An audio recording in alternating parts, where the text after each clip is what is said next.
going to show you how to make this super quick, super easy, super cute crochet headband that you're just going to want to make a ton of for yourself, for your friends, for your mom, for your dog. Oh my God, I need to make one for my dog.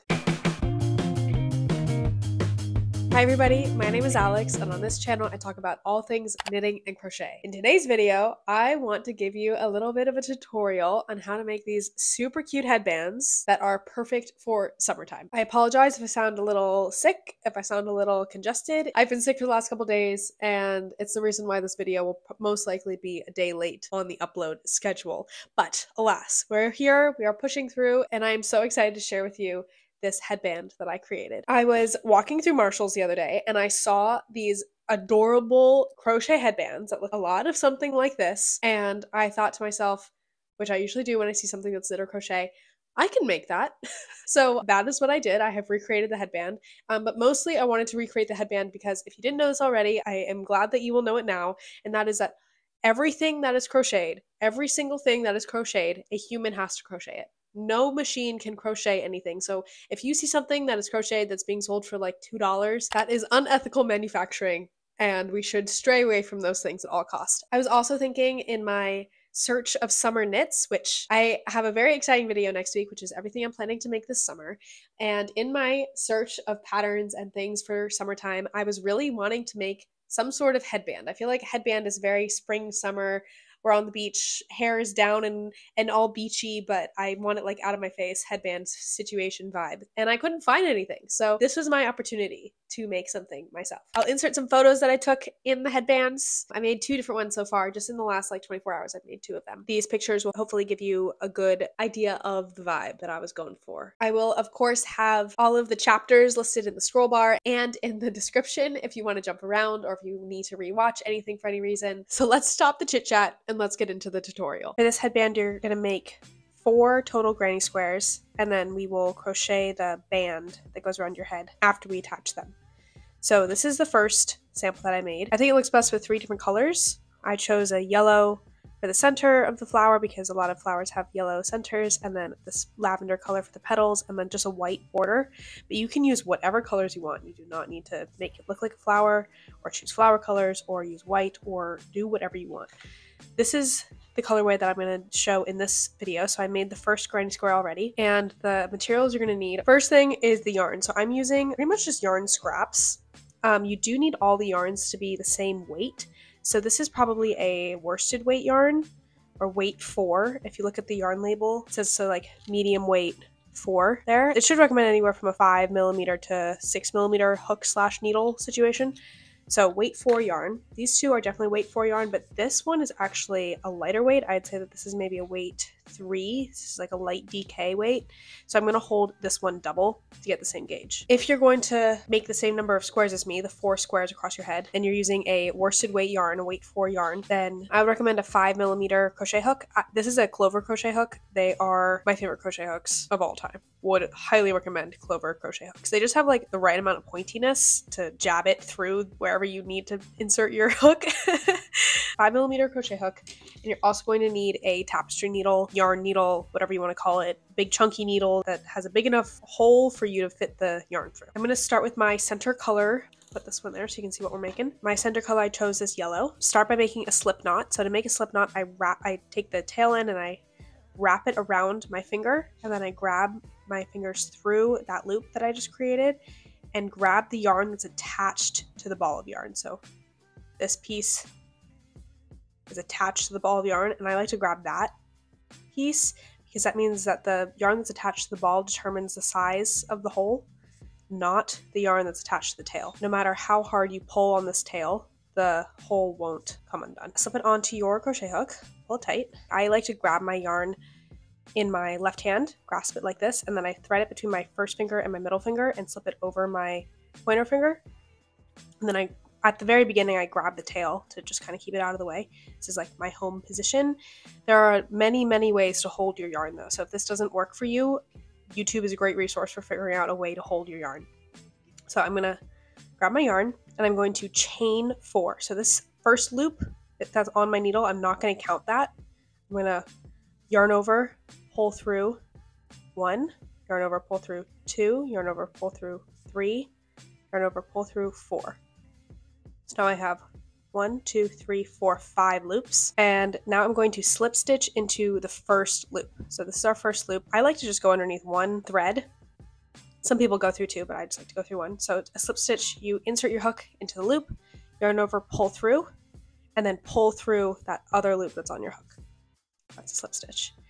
And now we're going to single crochet around this little circle that we made to make the center of our flower, to make this part of the flower.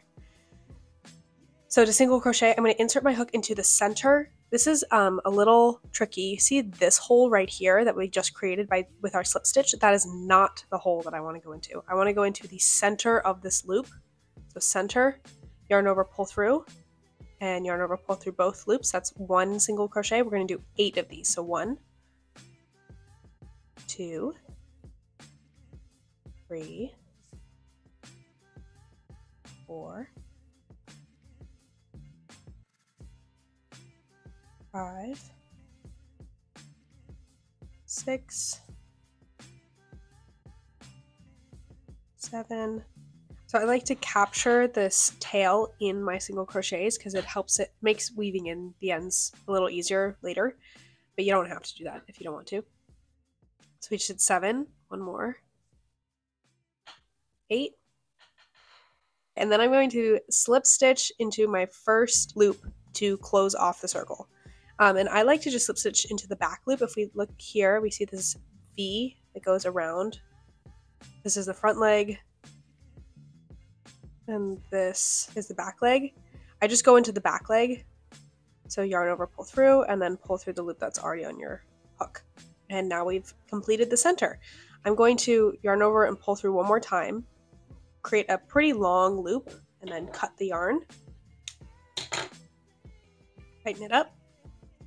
And now we're ready to switch colors. So I'm going to switch to my purple, which is my petal color. In order to make this look as neat as possible, I like to do my first stitch into the loop to the right of where we just tied off. This looks a little messy right here. I like to cover it up by starting right here. So I'm going to insert my hook into both front and back loop, the whole stitch, and I'm going to grab the yarn. This one is a little finicky, so I like to leave a pretty long tail to weave in later. And pull through. Now this is a different stitch than before. I'm actually not sure what this stitch is called. I will look it up and insert it on the screen if I figure it out. But basically you're going to pull up pretty long. This is going to be the length that you pull up dictates the height of your petal. So I like to pull it up about that high. I drop my tail so it doesn't make it too thick. I'm holding the tail with my right hand back here. Yarn over, insert your hook again into that same spot. Yarn over, pull up to the same height.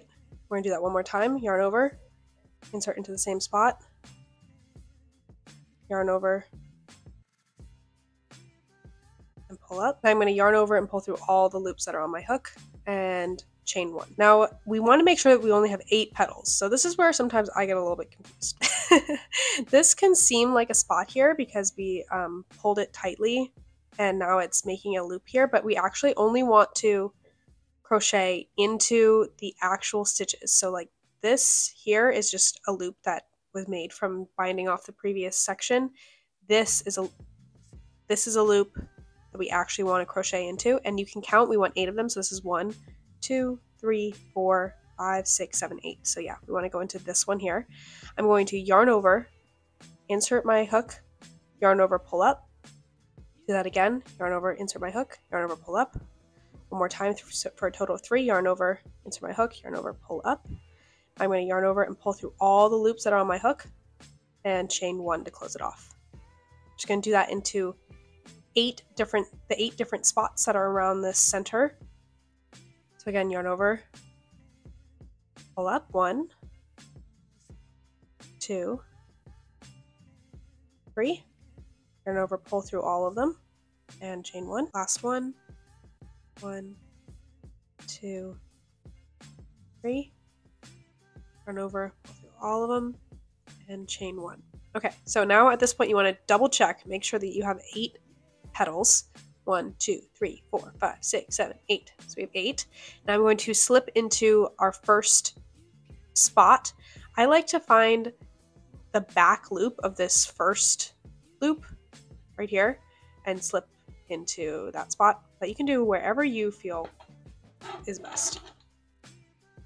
Cut your yarn, pull it tight. Now we are on to our last layer, which I'm going to use this white. Like I said before, this yarn is thinner than my other 2 yarns, so I'm just going to hold it double to make it the same gauge. This is where we ended the last layer. I am going to start to the right of that in order to hide a little bit of messiness that happens here. So I'm going to insert my hook in between the 2 petals. This is a little confusing. There's this extra space here that gets created when we do our slip stitch. That is not the space that we want to insert our hook. We want to insert our hook between 2 petals. So we're actually going to insert it here between the 2 petals. Grab your yarn and pull it up. For this one, to lock it in, I like to do one single crochet with all 4 strands in my case, but it'll be 2 strands in your case if you are not holding your yarn double. And then I drop the tail behind, chain 1 more time. This creates a double crochet, and now we're going to double crochet a total of 3 times into each space between each petal. So that counts as 1 double crochet. We're going to do another double crochet. To double crochet, you're going to yarn over, insert your hook into the same spot that we just were, yarn over, pull through, yarn over, pull through 2 loops, yarn over, pull through 2 loops. One more time, yarn over, insert into the same spot. Make sure that your yarn stays on the right side of that knot there. Yarn over, pull up, yarn over, pull through 2, yarn over, pull through 2. Okay, so that was a double crochet. In the next space between the next 2 petals, so that was between this petal and this petal, we're now going to crochet between this petal and this petal. We're going to do single crochets. So no yarn over before. We're just going to insert our hook, yarn over, pull up, yarn over, pull through both loops. 1, 2, 3 times. And now we're going to go back to the double crochet. So yarn over, double crochet into the next space. Make sure you're not snagging anything weird. It's 1, 2, 3. We're going to alternate that. So this is what's making it into the square. You can see by making the double crochet alternate with a single crochet, these are taller than these ones here, so it like squares off the edge. So we have one side. Now we need to do single crochets. 1, 2, 3. Now double crochet again. 1, 2, 3. Single crochet. 1, 2, 3. And double crochet. So yarn over before you double crochet, yarn over, insert, pull up, pull through 2, pull through 2, yarn over, pull up, pull through 2, pull through 2, and 3. And then in our last space here, we're going to do our single crochets. So single 1, 2, and 3. Okay, now we've created our square. We just need to close it up. So I like to insert my hook. This stitch right here has like this smaller thing in the back. I insert my hook into that spot because I find it makes it the tightest. Yarn over, pull through, and slip by pulling through the loop that was already on your hook. Okay, I'm going to pull through one more time.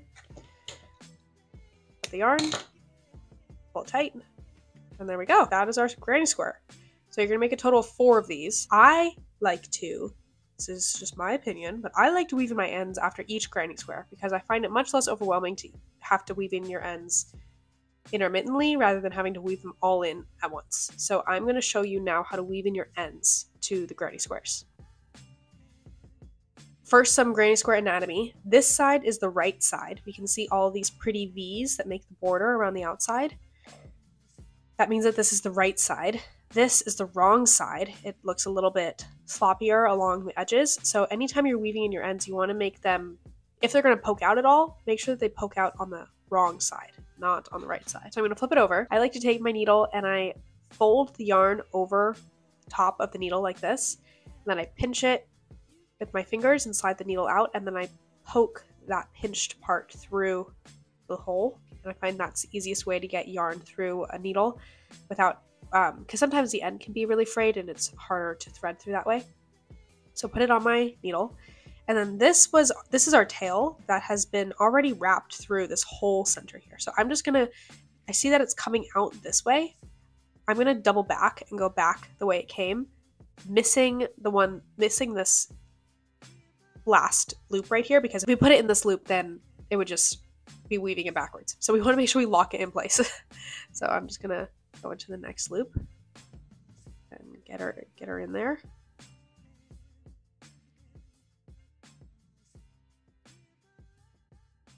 Pull through. Like to stretch it out a little bit, make sure that the ends aren't going to pop out. Snip it.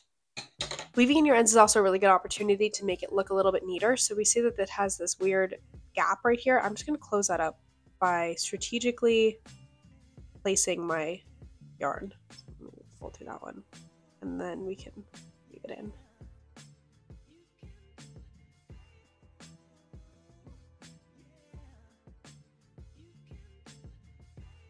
And if you can, I like to double back at least once to really lock it in place. The petal color, you can kind of weave them in both at once. So I'm gonna put them both on my needle.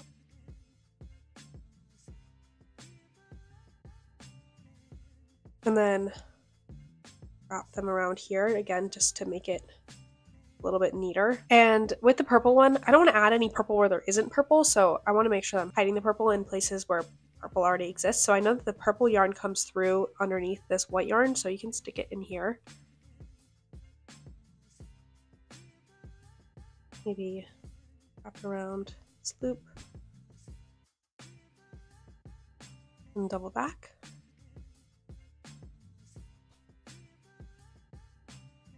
And lastly with the white, I like to do the 2 white strands individually just to make it the neatest.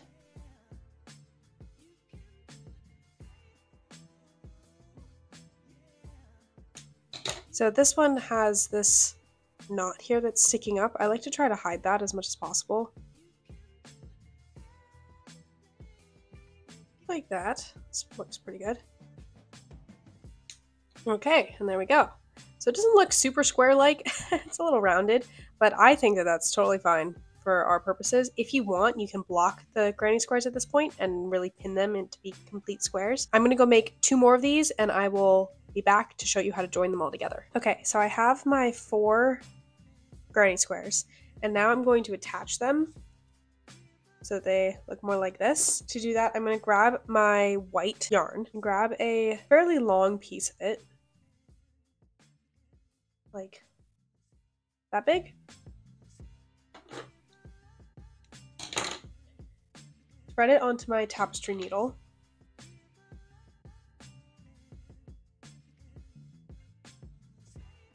And then I'm going to line up my granny squares so that they're oriented in the way that I want to attach them.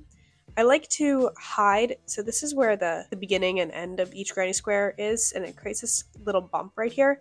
I like to hide that in the seam, so I don't want it on the outside where nothing's going to be touching it. I'll hide it in the seam, so I'm going to line up all of those. Again, this is the front of the granny square where you can see all these pretty V's around the border, and this is the back. So I'm going to face 2 fronts together, and I know that I'm seaming along this side. Take my needle, I'm going to insert it into the back loop of my middle.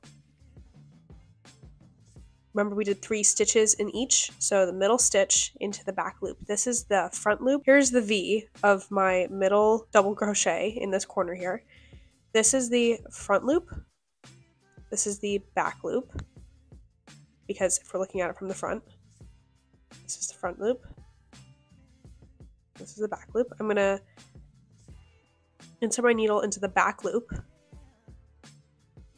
which is a little misleading because it's kind of like a front loop, but the back loop when you're looking at it from the front, and then into the back loop of the face of the next granny square. So this is our middle stitch into this back loop here. Pull that through, leave a little bit of a tail to weave in later, and I'm going to go through that same loop again,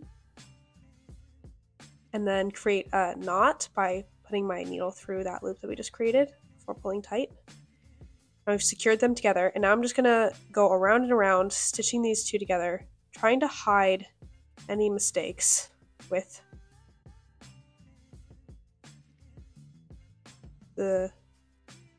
trying to hide anything with the yarn.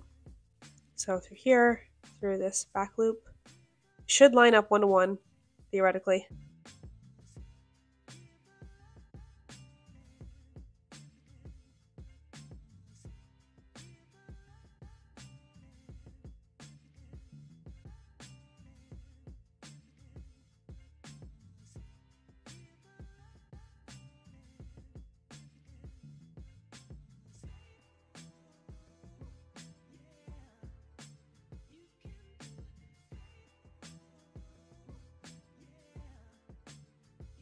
And then ending with the middle double crochet, back loop of the middle double crochet on both of them.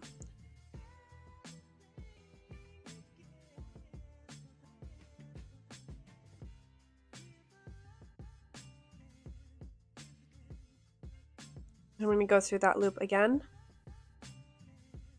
Again, pull it through this loop that we just created to tighten it off. There we go. Now we've attached 2 of the granny squares, and I'm gonna weave in this end while I have it already attached to the needle. This is the wrong side, this is the right side, so I'm gonna weave it in on the wrong side.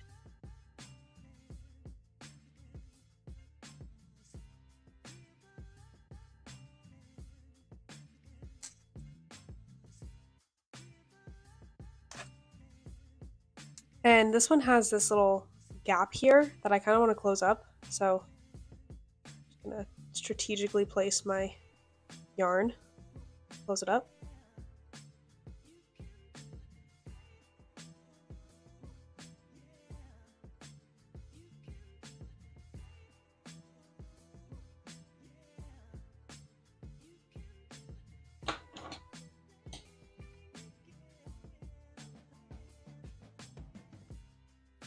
Okay, now we've attached all of our granny squares. At this point, if you want, you can block it and make it super rectangular, but I don't mind the fact that it is a little bubbly. I'm just gonna leave it like that. So now we're gonna crochet this part that decreases out to the side of your head, and then this tail here to tie a bow at the base of your neck. This part is totally customizable. You don't have to make the band as long as I make it. You don't have to make it as thick as I make it or as thin as I make it. You can do whatever you want, but I'll just show you what I did. So I'm editing right now and I realized I've somehow lost the footage of me crocheting the strap on the first side. So whatever I show you for the second side, do that for the first side as well. They're the same. Just repeat it for both straps. Okay, finding the front of our granny square. Insert your hook into the middle of the 3 double crochets. Your yarn, pull through, chain 1, chain 2 to lock it in, yarn over, double crochet into each space,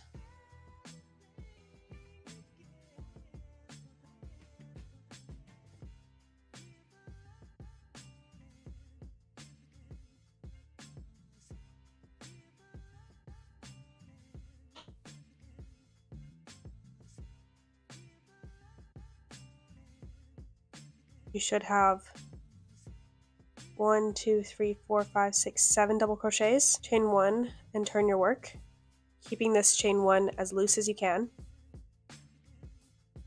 We are never going to single crochet into this first space right here. We're always going to skip it and go to the next one. So single crochet 1, 2, 3, 4. And we're going to skip 5 and go directly into 6 on the end here. This is the hardest to get your hook into. Chain 1 loosely and turn. Again, another decrease row, so skipping this first one always. Just go 1, 2, 3. Skipping the 4th one and going into this last one. 4. Chain 1 loosely and turn. This is our last one. Just gonna go 1, 2, and 3 into our last stitch, skipping that one in between. Chain 1 and turn, and now we're going to maintain the 3 stitch count by just going 1, 2, 3, total of 8 times.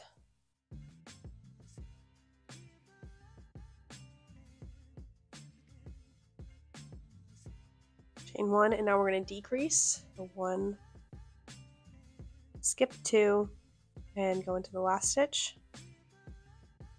Total of 2. Chain 1 and turn.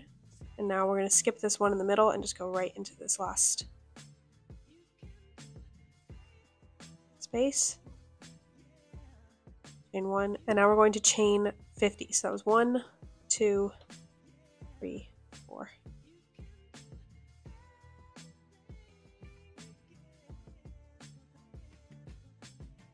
$49.50.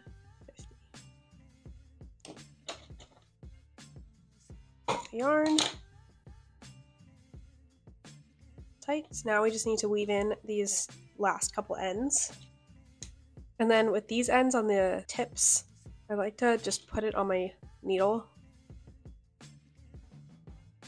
Weave it around this end one more time and secure it.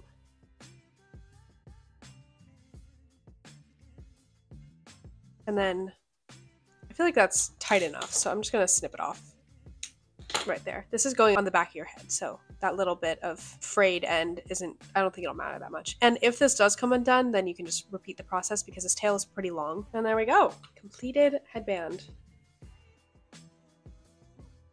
After I finished, I did give them a good steam block. You could also wet block them if you want to, or you can not block them at all. That is totally fine. If you make this and you post it on Instagram, please tag me so I can see it. And also use the hashtag #PerfectSummerHeadband so that we can create a collection of all of our cute summer headbands. I hope that you enjoyed this free tutorial, free pattern, free situation. If you like this video, I would really appreciate it if you gave it a thumbs up, if you commented, and if you liked hanging out with me. I would love it if you subscribe to stick around. I post videos once a week related to all things crochet and knitting and fiber in general. You can also follow me on Instagram, where I posted these beautiful photos in my headband. With all that said, thank you so much for watching, and I will see you in the next one. Free, free, free for free, free. Does anybody know that ad? What am I thinking of? Allstate? So I feel like it's some sort of insurance. Geico? Free, free, free for free. Can't figure it out.